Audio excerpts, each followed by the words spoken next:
Rocky Mountain National Park in Colorado is a breathtaking expanse of rugged wilderness where towering snow-capped peaks kiss the sky and alpine meadows burst with wildflowers in vivid hues.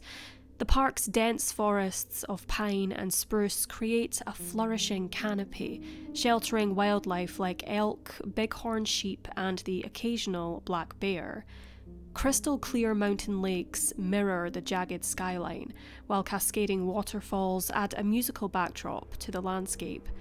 As seasons change, the park transforms from a vibrant summer playground into a serene winter wonderland, dusted in pristine white snow. With over 300 miles of trails winding through majestic landscapes, from tranquil valleys to lofty ridgelines, it invites visitors to immerse themselves in the raw beauty of the Rockies and discover nature at its most awe-inspiring. On July 2nd, 1938, the Beilhartz family ventured into Rocky Mountain National Park for a camping trip, making the most of the Independence Day holiday weekend. According to Find a Grave, the family was comprised of William Harvey Beilhartz, his wife Snowdrop Harriet Beilhartz, and their 10 children, including blonde-haired Alfred Edwin Beilhartz, who was the youngest, having been born in Colorado in 1934.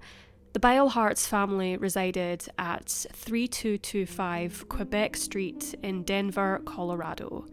On that fateful summer day, the Beilhartz family and their friends established their campsites about a quarter-mile west of Fall River Lodge, near the present-day Lawn Lake Trailhead parking lot's western exit. Their site was positioned near the confluence of the Roaring and Fall Rivers, just below Horseshoe Falls near Estes Park in Larimer County, Colorado. Early that morning, the party of 13 rose at dawn. William Beilhartz, Alfred's father, headed to a nearby stream to wash up, with Alfred tagging along. Meanwhile, family friends Orrin Bronson and Walter Hansen were cleaning up about 500 feet farther upstream. After finishing at the stream, William and Alfred returned to camp, but Alfred, known for his keen hearing and eyesight, soon wandered back to follow Orrin and Walter as they wrapped up.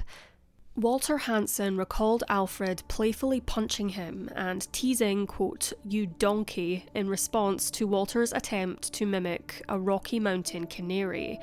Laughing, Alfred darted back towards the stream, less than 100 feet from camp. Walter didn't see him leave, but assumed that's where he had gone when he and Orrin arrived at camp to find Alfred missing.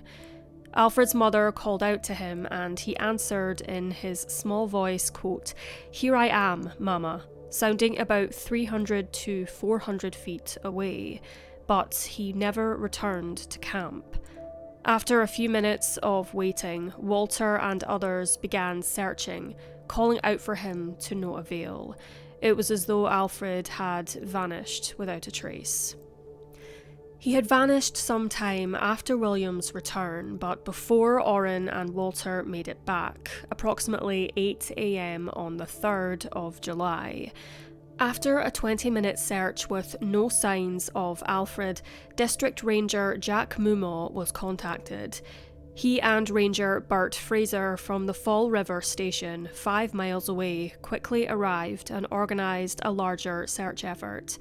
Civilian Conservation Corps, known as CCC, workers from Camps 1 and 4, park rangers and volunteers methodically combed through the forest, scoured the banks of the Roaring River, and inspected the stream bed as thoroughly as possible. Despite their efforts, the first day ended without success. The search resumed early Monday with the addition of 2 bloodhounds from the Colorado State Penitentiary in Cannon City. The dogs picked up a scent near Alfred's last known location and followed it upstream for about half a mile before the trail went cold. Despite their continued efforts throughout the day, no trace of the boy was found. Many concluded that Alfred had likely fallen into the river.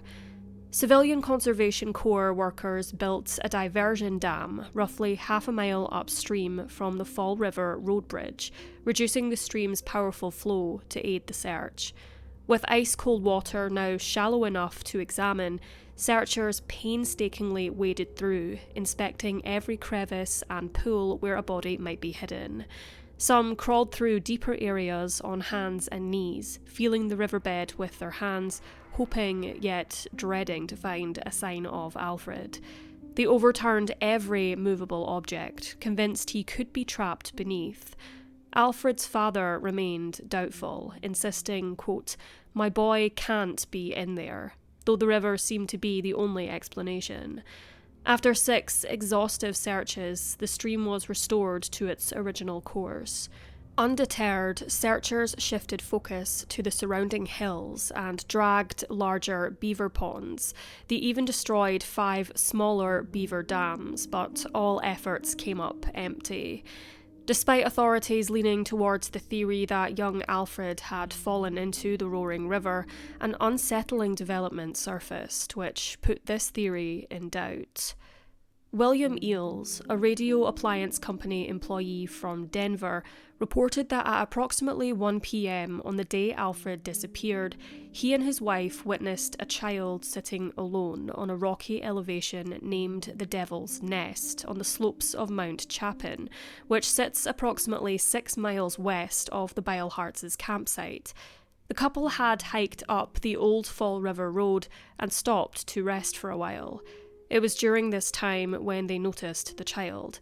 Suddenly, the child was, quote, jerked back by someone and made a, quote, shrill noise.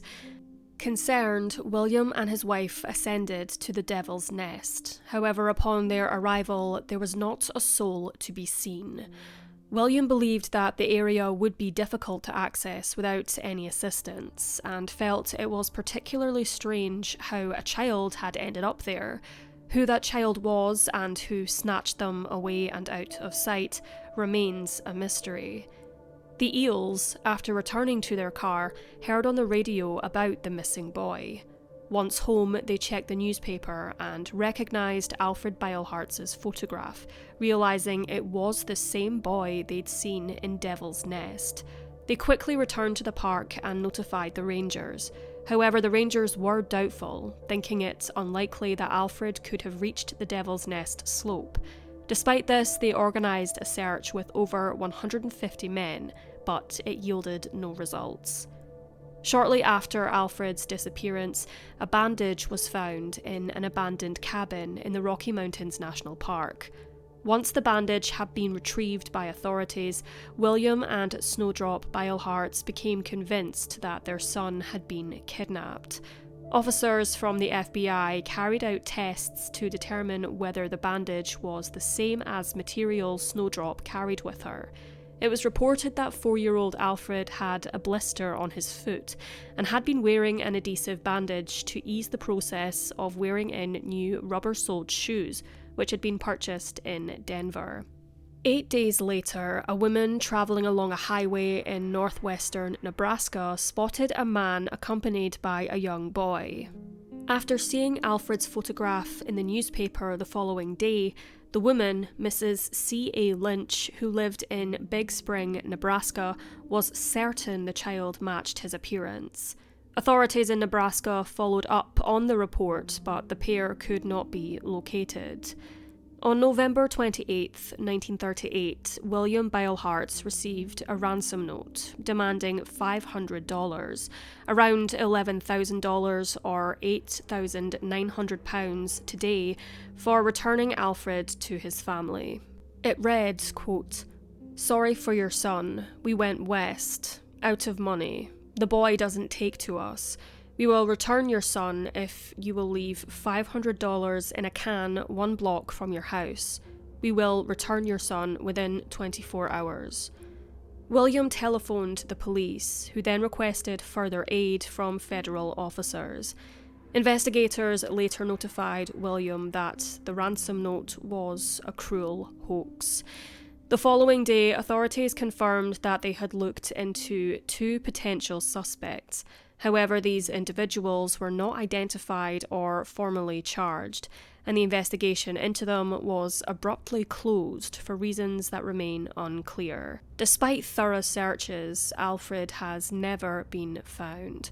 For the remainder of their lives, his parents remained convinced that he was taken from the park by a tourist and was still alive.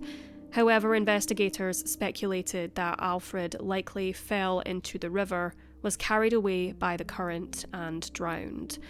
William Beilhartz stated, quote, "I know he didn't fall in the river. I'm confident he is in some distant city today. We have his toys just as he left them. Someday we'll find him. Somewhere."